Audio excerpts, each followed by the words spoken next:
नमस्कार दोस्तों, आज के हमारे इस वीडियो में हम आपके लिए भगवान भोलेनाथ की एक बहुत ही सुंदर सी कहानी लेकर आए हैं। एक बार नारद जी शिव जी से मिलने कैलाश पर्वत पहुँचे। वहां उन्होंने देखा माता पार्वती अकेली बैठी है। नारद जी माता पार्वती के पास पहुँचे और बोले, नारायण नारायण। नमस्कार माता पार्वती जी बोली, कहिए नारद जी, कैसे आना हुआ, सब कुशल तो है? तब नारद जी बोले, मैं इधर से गुजर रहा था तो सोचा मैं आपसे और बाबा भोलेनाथ से मिलता चलूं, परंतु बाबा तो कहीं दिखाई ही नहीं दे रहे। तब माता पार्वती बोली, उनके लिए कोई संदेश हो तो मुझे बता दो, वो अभी भ्रमण करने गए हैं। तब माता पार्वती से कहा, माता आपको कभी भोलेनाथ ने अमर कथा सुनाई है? तब पार्वती बोली, नहीं, मैंने कभी भी अमर कथा नहीं सुनी। नारद मुनि को अपनी अटखेली करने का मौका मिल गया। वो बोले, माता बाबा भोलेनाथ को अमर कथा का वरदान प्राप्त है। यदि कोई भी उस अमर कथा को सुनेगा तो अमर हो जाएगा, परंतु बाबा ने आपको ये कथा क्यों नहीं सुनाई?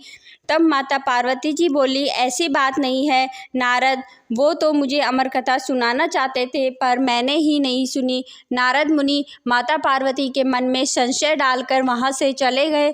तब माता पार्वती ने भगवान भोलेनाथ के आते ही उनसे कहा, मुझे अमर कथा सुननी है। तब भोलेनाथ बोले, देवी, अचानक आपको अमर कथा कैसे याद आ गई? महादेव जी अपनी दिव्य दृष्टि से सब कुछ पता लगा लिया कि इस सब के पीछे नारद मुनि है। तब भोलेनाथ बोले, अभी संध्या काल है, अमर कथा प्रातःकाल सुनते हैं। माता पार्वती जी मान गई। भगवान भोलेनाथ सोचे सुबह तक माता पार्वती सब भूल जाएगी, लेकिन सुबह दूसरे दिन माता पार्वती भोलेनाथ का जागने का इंतजार करने लगी। जैसे ही भगवान भोलेनाथ जागे, पार्वती जी बोली, अब सुनाइए अमर कथा। भगवान भोलेनाथ बोले, कथा को सुनाने से पहले ये देखना है कि कैलाश पर कोई जीव जंतु ना हो। तब भगवान ने डमरू में भयानक नाद किया, जिससे कैलाश पर जितने भी जीव जंतु पक्षी व जानवर थे सब भाग गए। शिवजी बोले, देवी, आसपास देखकर ये सुनिश्चित कर लो कि जीव या जंतु तो नहीं है। माता पार्वती पूरे कैलाश पर्वत पर देखती है, परंतु उन्हें कोई भी नजर नहीं आता। उन्हें अचानक एक सुखी का घोंसला दिखाई दिया। घोंसले में एक अंडा था। सुखी तो सुबह सुबह दाने चुगने के लिए चले गई थी। माता ने अंडे को देखकर सोचा, ये तो ना तो जीव है ना ही जंतु है, इससे तो कोई खतरा नहीं है। माता पार्वती शिवजी के पास जाकर बोली, मैंने दूर दूर तक देख लिया है, कोई भी जीव जंतु नहीं है। भोलेनाथ बोले, देवी, जब मैं कथा सुनाऊं तब आप बीच बीच में हुकारा भरते रहना, क्योंकि जब मैं कहानी सुनाऊंगा तब मेरी आंखें बंद रहेगी। माता पार्वती बोली, ठीक है भगवान भोलेनाथ। भगवान भोलेनाथ ने अमर कथा सुनाना प्रारंभ किया। तब माता पार्वती बीच बीच में हुकारा भरने लगी। तभी अचानक सुखी के उस अंडे में से बच्चा बाहर आ गया। वो भी कथा सुनने लगा। कथा सुनते सुनते माता पार्वती को नींद आ गई। तब सुखी ने देखा कि माता पार्वती को नींद आ गई। तब वह बीच बीच में हुकारा भरने लगा। वह अमर कथा सुनने लगा। अमर कथा खत्म होने लगी। तभी माता पार्वती की नींद खुली और वो बोली, फिर क्या हुआ महादेव जी? महादेव जी बोले, कथा तो पूरी हो गई। माता पार्वती बोली, मुझे तो बीच में ही नींद आ गई थी। अगर तुम्हें बीच में नींद आ गई थी तो कथा कौन सुन रहा था? बीच बीच में हुकारा कौन भर रहा था?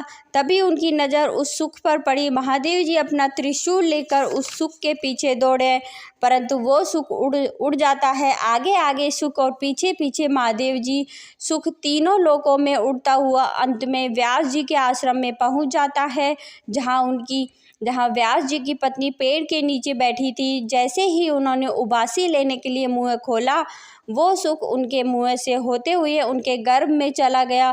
भगवान शिव जी को अपने आश्रम में देखते ही व्यास जी उनके पास आते हैं और उनके आने का कारण पूछते हैं, और भगवान शिव जी व्यास जी को सारी बात बता देते हैं। व्यास जी हंसने लगते हैं और बोले, आपकी अमर कथा सुनने से वो सुख अमर हो गया है, अब आप भी उसे मार नहीं सकते। तब भगवान शिव वापस कैलाश पर लौट आते हैं। यही सुख व्यास जी के अयोनिज पुत्र बने। गर्भ में उन्होंने वेद, पुराण, उपनिषद आदि का ज्ञान प्राप्त कर लिया। वे माता के गर्भ में 12 साल तक रहे। जब व्यास जी ने अपनी दिव्य दृष्टि से उनसे पूछा, पुत्र तुम बाहर क्यों नहीं आ रहे, तब वे बोले, माया के प्रभाव में ना पड़ जाऊं इसलिए मैं बाहर नहीं आना चाहता। जब तक भगवान श्री कृष्ण आकर मुझे आश्वासन ना दे तब तक मैं बाहर नहीं आऊँगा। तब नारद जी के कहने पर भगवान श्री आकर उन्हें आशीर्वाद देते हैं कि तुम्हारे जन्म लेने के बाद भी तुम्हें माया स्पर्श नहीं करेगी।